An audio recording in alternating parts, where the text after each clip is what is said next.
ന്യൂനപക്ഷ മോർച്ച സംസ്ഥാന കമ്മിറ്റിയുടെ നേതൃത്വത്തിൽ എറണാകുളത്ത് കപ്പിൾ ക്യാമ്പയിൻ സംഘടിപ്പിച്ചു. കേരള കോൺഗ്രസ് മാണി വിഭാഗത്തിൽ നിന്ന് മണ്ഡലം അധ്യക്ഷൻ ജെയിംസ് ഉൾപ്പെടെ 50 പ്രവർത്തകർ BJP അംഗത്വം സ്വീകരിച്ചു. ന്യൂനപക്ഷ മോർച്ച സംസ്ഥാന അധ്യക്ഷൻ സുമിത് ജോർജ് അധ്യക്ഷത വഹിച്ച യോഗത്തിൽ BJP സംസ്ഥാന വക്താവ് KV ഹരിദാസാണ് പരിപാടി ഉദ്ഘാടനം ചെയ്തത്.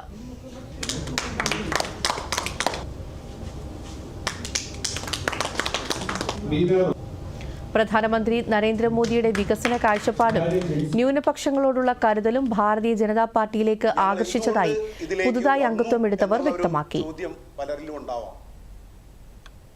അതിലൊന്ന്, ഇപ്പോഴത്തെ നമ്മളുടെ ഈ കേരള ഭരണത്തിലെ പ്രബലരായ ഒരു 2 കക്ഷികളാണ് ഇപ്പോൾ ഉള്ളത്.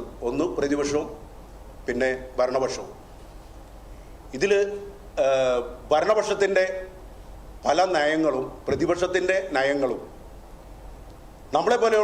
ഞങ്ങളെപ്പോലെയുള്ള നമ്മളെല്ലാവരെയും പോലെയുള്ള പല ന്യൂനപക്ഷങ്ങൾക്കും ഒരു ഗുണവും ചെയ്യാത്ത ഒരു സർക്കാരും പ്രതിപക്ഷവുമാണ്. ഇവരെല്ലാവരും കാണുന്നത്